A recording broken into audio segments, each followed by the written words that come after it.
One of the questions I've been receiving from farmers over the years is if it is proper or if they can go ahead to cut the head of their maize plant. When I say the head, I mean the tarsal. This is my take. Why do people cut the tarsal of their corn? Now, the reason is they believe that, tarsal usually consume high amount of nutrient in the development of this part.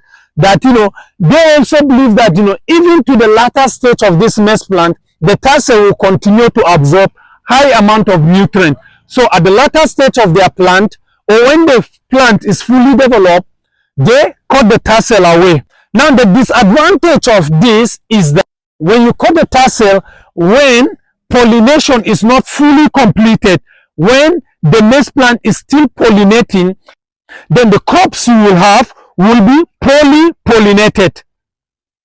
You will see that, sometimes you have some crops that, the grains are not complete. The grains are not fully developed. So we will encourage that whoever that feels it is necessary for him to go ahead to cut the tarsal of his maize plant, then he should ensure that the crops are completely developed. Like in this case, look at this maize. Look at this crop. It is okay.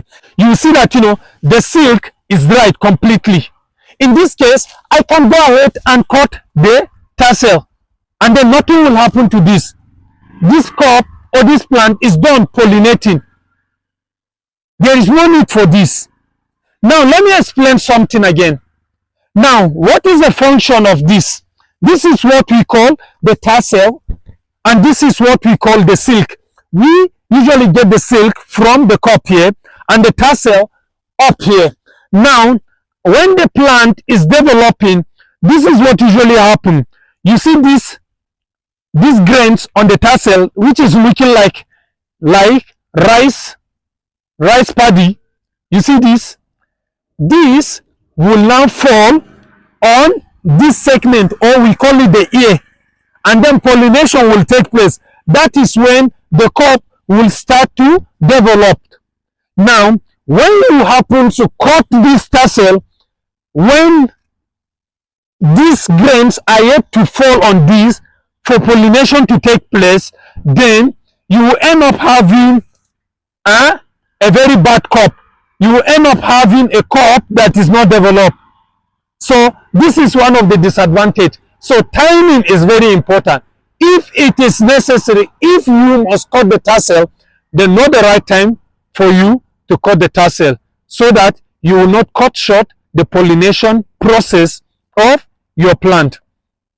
Another argument I can give you for you not to cut this is that from sciences, or from my little knowledge of fertilizer, I can also tell you that it is not all elements or nutrients in the fertilizer that are responsible for the development of the tarsal and the silk.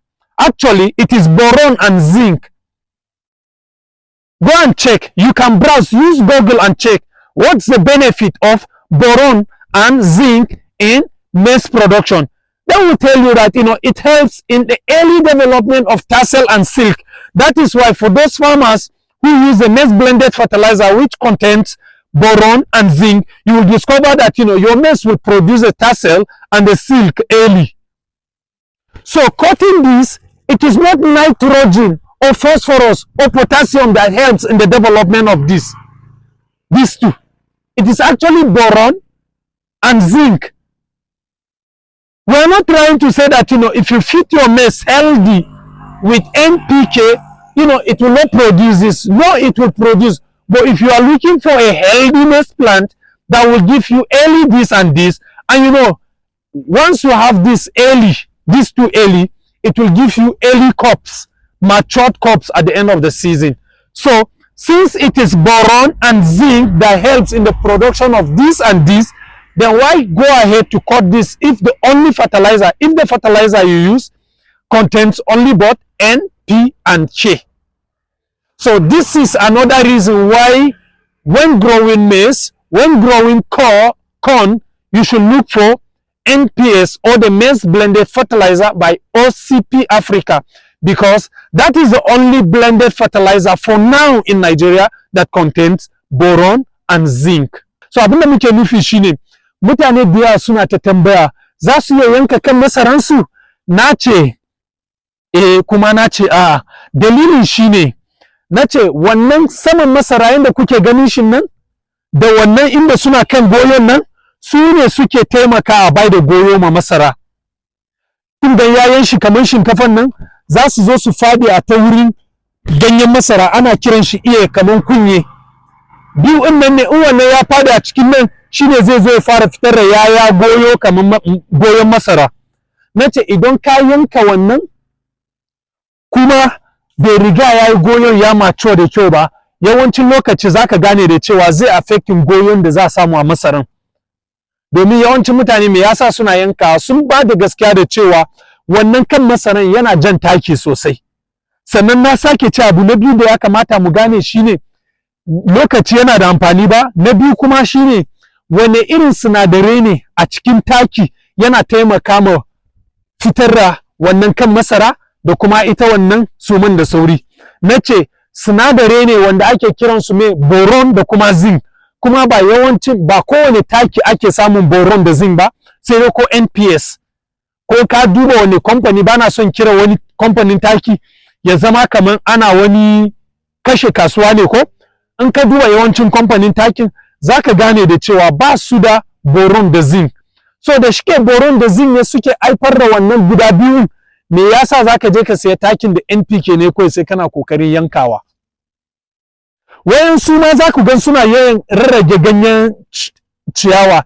Za ka iya rarragewa domin yakan iya kare iska a lokacin ma bai riga ya girma haka ba.